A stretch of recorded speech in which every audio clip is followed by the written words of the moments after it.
আসসালামু আলাইকুম, welcome to asthma kitchen. অতি সাধারণ ও দুর্দান্ত একটি রেসিপি নিয়ে আবারও চলে এলাম। আজকে রেসিপি হলো হাঁসি দিয়ে টাহি মাছের ঝোল। অল্প সময়ে সাধারণ এই রেসিপিটি কি কি উপকরণ দিয়ে তৈরি করে নেবেন সব দেখাবো আজকের ভিডিওতে। আর এই মজার হাসি রেসিপিটা তৈরি করে নিলে আমি নিলাম আধা কিলোর মতো সোয়ের হাসি। আর সোয়ের হাসি গুলারে আমি সন্ধ্যা রাত্রে ভিজায় রাখছিলাম। পরের দিন সকালবেলা দেখেন কি টসটসা ভাবে ফুল্লা উঠছে। এখন আমি হাসি গুলারে চুল্লালুমো। এইভাবে আমি একটা একটা করে হাসি চুল্লা লইতাছি। হাসি গুলার আগে থেকে ভিজায় না রাখলে চুলাটা একটু কষ্টকর। এই যে আমি অল্প অল্প করে সবগুলা হাসি চুল্লা নিলাম।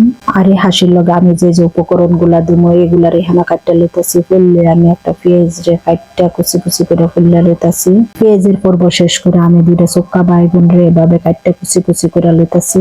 চুক্কা বেগুন ছাড়া কিন্তু হাসির মজা একবারই খাইতেন না, তাই অবশ্যই চুক্কা বেগুন সাথে রাখতে হইব। তাই আমি দুইটা চুক্কা বেগুন নিলাম। চুক্কা বেগুনের শেষে আমি এখানে 4 থেকে 5টা কাঁচামরিচ কাটতে নিলাম। আর কাঁচামরিচ গুলারে এভাবে মাঝখানে কাটতে নিলাম। এই হলো আমার উপকরণ গুলা। দেন দেখতে কতটা সুন্দর লাগতেছে। হাঁসির যে মূল উপাদানটা এটা হলো টাহি মাছ। আপনারা চাইলে অন্য মাছ দিতে পারেন। আমি এখানে শুধু টাহি মাছ নিলাম 1/2 কিলোর মতো। 1/2 চা চামচ লবণ, 1/2 চা চামচ মরিচের গুঁড়া, 1/2 চা চামচ হলুদের গুঁড়া দিয়ে সবগুলারে মাখায় নিলাম। মাখানোর শেষে 10 মিনিটের লেগে রেস্টে রেখে দেব। এখন আগে থেকে বসানো একটা মাটির কড়াইয়ের মধ্যে দিয়ে দিলাম 15 থেকে 20 স্পুনের মতো সাদা তেল। তেলটা গরম হওয়ার লগে লগে দিয়ে দিলাম মাছগুলারে। 2 থেকে 3 মিনিট পরে আমরা মাছগুলারে উল্টাই দিব। 2 থেকে 3 মিনিট পরে আমরা এইভাবে মাছগুলোর উল্টাই দিলাম। আর মাছের উপর পিঠটারও ভাজা নিলাম। আমরা মাছ ভাজা হয়ে গেছে, মাছগুলোর তুলে নিলাম। একই তেলের মধ্যে দিয়ে দিলাম আস্ত একটা পেঁয়াজ কুচি। তেলের পরিমাণ কম হয় দিয়ে দিলাম অল্প পরিমাণে তেল। পেঁয়াজ গুলা যখন একদম লাল করে ভাজা হইব তখন দিয়ে দেবো 1/2 চা চামচ রসুন বাটা।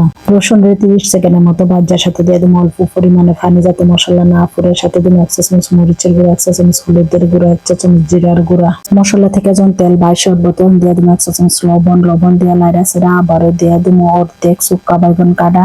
সবগুলোরে 1 থেকে 2 মিনিট জাল দেওয়ার পরে যখন মশলা থেকে তেল বাইশ উঠবো তখন দিয়ে দেবো অল্প পরিমাণে পানি। পানি দিয়ে সবগুলোরে লাইড়া ছেড়ে মিশিয়ে লুমো। মশলা গুলারে যখন 1-2 মিনিট জাল দিয়ে লুমো, মশলা থেকে যখন তেল বাইশ উঠবো তখন আমরা দিয়ে দেবো আগে থেকে সিদ্ধ করা সোয়ের হাঁসি গুলা। সবগুলারে লাইড়া ছেড়ে ভালো করে মিশিয়ে আবারও 1.5-2 মিনিট জাল দিয়ে লুমো। 1.5-2 মিনিট জাল দেওয়ার পরে দিয়ে দেবো বাকি অর্ধেক চুক্কা বেগুন কাটা। আবার সাথে দিয়ে দেবো কাঁচামরিচ কুচি, সাথে দেবো অল্প পরিমাণে পানি। যখন 2 থেকে 3 মিনিট জাল দেওয়ার পরে এভাবে মশলা ফুটে উঠবো তখন আমরা দিয়ে দেবো ভাজা মাছগুলা। পানির পরিমাণ বুঝে আবার আমরা দিয়ে দেবো অল্প পরিমাণে পানি। 3 থেকে 4 মিনিটে জাল দেওয়ার সাথে দিয়ে দেবো হজর পাতা কুচি। মাশাআল্লাহ, কালারটা দেখতে কতটা না সুন্দর লাগতেছে। সে ফেরান একটা গেরানো কলম চড়ছে। আশা করি ভিডিওটা হবলতেরই ভালো লাগবে। ভিডিওটা ভালো লাগলে বেশি বেশি করে লাইক, কমেন্টস, শেয়ার করবেন। আরো নিত্য নতুন ভিডিও দেওয়ার লেগে সাথে থাকবেন। আজকে এই পর্যন্ত, আল্লাহ হাফেজ।